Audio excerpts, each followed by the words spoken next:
Good day, I'm Sharina Niza, student ID BB 241110789. Today I will briefly present an overview of Puncak Kinabalu Oil and Gas Sdn Bhd, also known as PKOG. PKOG is a local Sabahan-owned company that offers a wide range of manpower and technical services across various sectors, including oil and gas, petrochemical, power generation, engineering and construction. The company specializes in providing skilled, semi-skilled, and general workers on a contractual basis throughout Malaysia. With a strong reputation for meeting deadlines and delivering reliable results, their key services include scaffolding, vessel chartering, building and plant maintenance, pipeline fabrication, and mechanical repair, which all conducted in strict compliance with health, safety, and environmental standards. PKOG operations are supported by experienced engineers and competent technical staff capable of managing complex projects efficiently. The company is licensed and certified by major authorities like Petronas, CIDB, JKKP, and the Ministry of Finance. With facilities in Papar, Sepitang, and Labuan, PKOG ensures fast response times and efficient mobilization for clients across the region. That's all from me. Thank you. Assalamualaikum and hello everyone. My name is Nur Fadlin Shafika binti Badawi, metric number BB2411081. Today, I will be presenting a brief overview of MFRS 102 inventories, which is relevant to our group report on Puncak Kinabalu Oil and Gas Sdn Bhd. MFRS 102 is the Malaysian financial reporting standard that provides guidance on how inventory should be recorded and reported in the financial statement. The main objective of this standard is to ensure inventories are measured accurately and presented fairly, which is especially important when assessing a company's financial position and operational efficiency. According to MFRS 102, inventories must be measured at the lower of cost and net receivable value (NRV). Cost includes purchase expenses, conversion costs like labor and overhead, and other necessary expenses to bring the inventory to its present location and condition. Costs such as abnormal waste, selling and administrative expenses, and most borrowing costs are included. The standard permits two costing methods, FIFO and weighted average, while LIFO is not allowed. Lastly, it requires businesses to disclose inventory types, valuation method used, any write-downs, and if inventories are pledged as security. In our report, this standard serves as a benchmark for evaluation whether the inventory system and practices of the chosen business align with proper accounting standards. That's all from me. Thank you. Hello everyone, my name is Elisa Mechu and I'm going to do a quick overview of MFRS 9. MFRS 9 is a standard that governs how companies account for financial instruments like receivables and investment. It mainly focuses on how financial assets are managed and how cash flows are structured. This includes the four main areas: classification, credit risk, changes, impairment, and hedge accounting. Expected credit loss is one major change under MFRS 9. It applies to trade receivables, and company can recognize potential losses earlier using a forward-looking information. Companies can assess risks and ensures a more accurate financial statements, as MFRS 9 encourages early recognition of losses and better reflects on financial health. In summary, MFRS 9 enhances the way companies report financial instruments through the expected credit loss model, which helps in managing credit risk proactively. Hello and good day. My name is Nur Kalina and I'll be presenting about measurement of accounts receivable. Accounts receivable represent the amounts due from customers as a result of credit sales. Accurate measurement ensures that the company follows the financial reporting standards and provides reliable information to the users of the financial statements. This report outlines how Puncak Kinabalu Oil and Gas Sdn Bhd measures and reports its account receivable according to MFRS 9. Account receivables are recognized when services are performed and control has been transferred to customers, which gives the company legal right to receive payments. Account receivable is measured at the transaction price initially. The company recognizes its impairment loss for receivables using the incurred loss model. This might be because there is no history of late payments. Therefore, no allowance for expected credit loss is recognized since the company uses incurred loss model. Although MFRS 9 requires the recognition of expected credit loss, it permits company to assess credit risk. In this case, the company does not recognize expected credit loss allowance due to the nature of its customer base and lack of credit risk exposure. That's all from me. Move on to the next presenter. Thank you. Good day. My name is Siti Hajar binti Muladi and my metric number is BB224110832. I will be presenting on the presentation and disclosure of account receivable under MFRS 9 for Puncak Kinabalu Oil and Gas Sdn Bhd. In the 2023 audited financial statement, PKOJ presents its account receivable under current assets in line with MFRS 9. Receivables are recognized when services are completed and when the company has the legal right to payment. They are measured at the transaction price as required by the standard.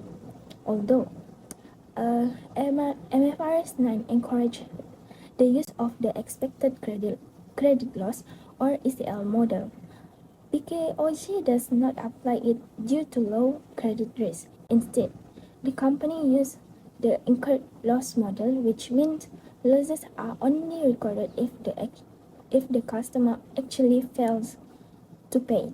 PKOJ also operated on a net 50 payment term, meaning customers are expected to pay within 50 days after invoicing. Internally, receivables are tracked using Microsoft Excel and SQL-based software, which help manage data and follow up on outstanding payments. In the future, the company could improve its report by adding more disclosure related to credit risk and impairment for better transparency. Thank you.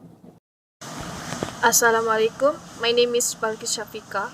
I'm going to explain about the measurement of inventory for Puncak Kinabalu Oil and Gas Sdn Bhd. This company uses a periodic inventory system, which means they don't update their inventory every day or every month. Instead, they do a physical stock count once a year. To record and manage their inventory, they use Microsoft Excel and SQL, which is enough for their business needs. Based on MFRS 102, inventory must be measured at the lower of cost or net realizable value, which is NRV.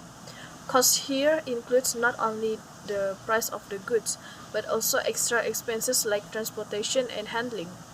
If any inventory is damaged, expired or cannot be sold, company must reduce its value to NRV.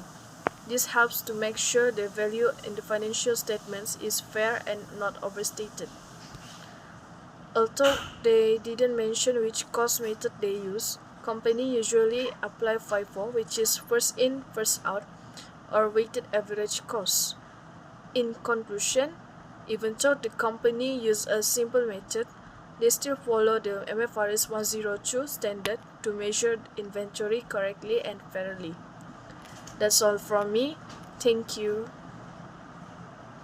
Hello and Assalamualaikum. My name is Nur Syadatul Akma. My metric number BB2411087, and today I will briefly present the inventory valuation method for Puncak Kinabalu Oil and Gas Sdn Bhd. Puncak Kinabalu Oil and Gas is a service-based company that specializes in scaffolding rental, construction equipment, and manpower services for industrial and construction projects.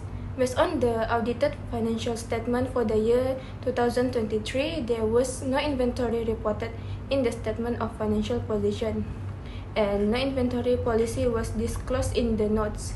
This is understandable as the company's operation do not involve buying and selling goods, so inventory is likely not material.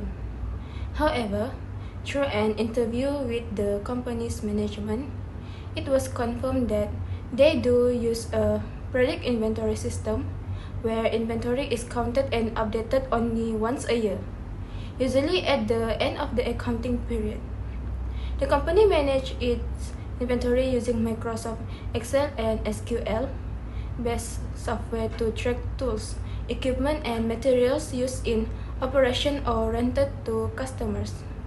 Although the inventory valuation method is not mentioned in the financial report, the company is understood to apply the weighted average cost method, which is acceptable under MFRS 102. Under this standard, inventory should be valued at the lower of cost and net realizable value, and cost of goods sold is calculated using the formula opening inventory plus purchase minus closed inventory. In conclusion, even though inventory is not disclosed in the financial report, the company does manage it internally and follows acceptable accounting practice for valuation. Thank you. Assalamualaikum, my name is Irdina Zinira Chin binti Aziz Chin and my metric number is BB241107884. Today I'll talk about the challenge in managing inventory for Puncak Kinabalu Oil and Gas. This company experienced frequent staff changes in department that responsible for inventory. This created a major issue regarding the lack of consistent handling procedures. Each new staff member may follow different ways of managing the inventory, which disturb the flow and standardization for inventory process. Moreover, new hires don't receive proper training or have limited access to the protocols and documentation. Because of this, inventory management often becomes error and inefficient. Some of the consequences include mistake in costing or classifying, next, inaccurate inventory values which can overstate or understate the financial result. Other than that, non-compliance with the MFRS 102, which is the accounting standard for inventory. It also affects the statement of financial position and profit or loss. And finally, it leads to distrust in financial reports, making it hard for stakeholders to make investment decisions. In short, staff turnover does not affect daily operation. It also directly impacts the company's financial reporting accuracy and compliance. Thank you. Hi and good evening. My name is Krishana Vena Webster and my metric number is BB2411081. I'm going to talk about the recommendation and conclusion for the Puncak Kinabalu Oil and Gas.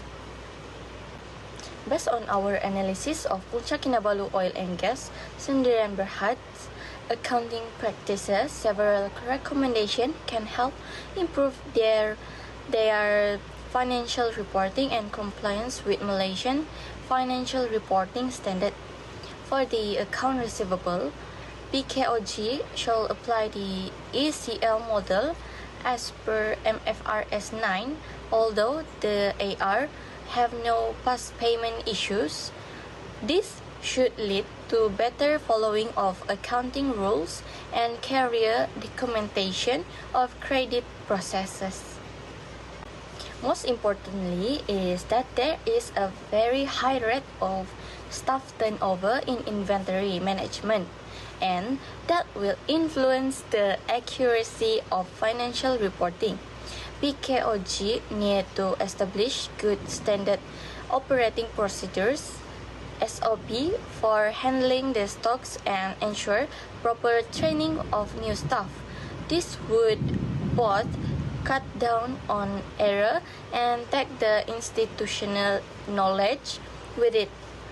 The firm should also invest in an inventory management software instead of Microsoft Excel and MS SQL and shift from the periodic system of inventory management to the perpetual system, which will offer more control. Better documentation practices are needed. Reconciliation movement and value of stock and the method used add to the internal record keeping that PKOG should maintain, whether reported in the financial statement. In summary, PKOG is generally followed to Malaysian financial reporting standard. However, it needs to improve on several areas. The weighted average cost method they use is in line with MFRS 102 as it's their method of recognition of account receivable given their client profile. But the greatest challenge to accurate financial reporting is steady employee turnover in inventory management. PKOG overall is a well-reported company. Their methodology is alright, but could be streamlined into more of a system, and the teachers' training could be improved. The suggestions are reasonable and accomplishable for a company of their footprint and size, as well as following the least amount of overhead possible. Developing good SOP, terms and conditions, and mentors will allow PKOG to continue with high quality financial despite staff turnover. That's all from me. Thank you.